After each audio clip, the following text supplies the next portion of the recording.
एक बार की बात है, एक हिरन जो कि प्रेग्नेंट थी और उसको लेबर पेन हो रहा था क्योंकि वह अपने बच्चे को जन्म देने वाली थी। उस समय आसमान में काले बादल छाए हुए थे, बिजली जोरों से कड़क रही थी।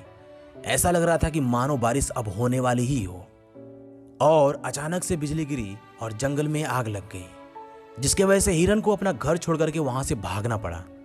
वह नदी की ओर भागती हुई गई। उसने पानी में अपना चेहरा देखा। उसके चेहरे पर चिंता साफ झलक रही थी। तभी अचानक उसे किसी की होने की आहट सुनाई दी। उसने पीछे मुड़कर देखा तो एक शिकारी अपने तीर कमान से उस पर निशाना साधे हुए था।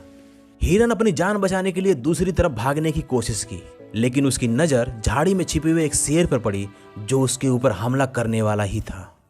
हिरन जो कि पहले से ही घबराई हुई और दुखी थी, अब वह और ज्यादा डर गई।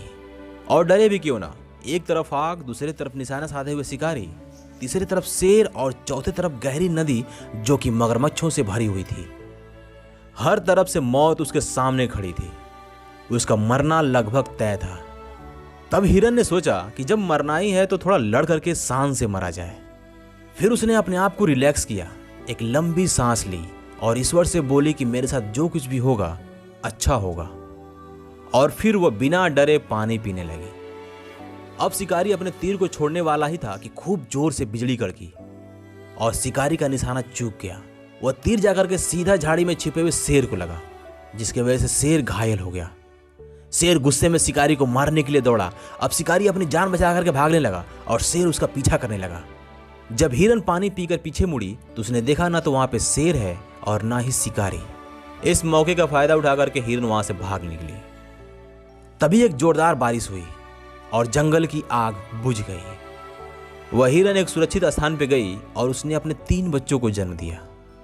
अगर हम इसे अपनी जिंदगी में देखें तो पाएंगे कि कभी कभी हम चारों तरफ से परेशानियों से घिर जाते हैं और हमें कोई रास्ता नहीं दिखाई देता है। लेकिन अगर हम उन परेशानियों के सामने घुटने नहीं टेकते और अच्छा होने की उम्मीद करने के साथ उस परेशानी का सामना करते हैं तो सब कुछ ठीक हो जाता है। रिमेंबर वन थिंग, अगर आप परेशानियों के सामने घुटने टेक देते हो तो आपकी हार तो तय है।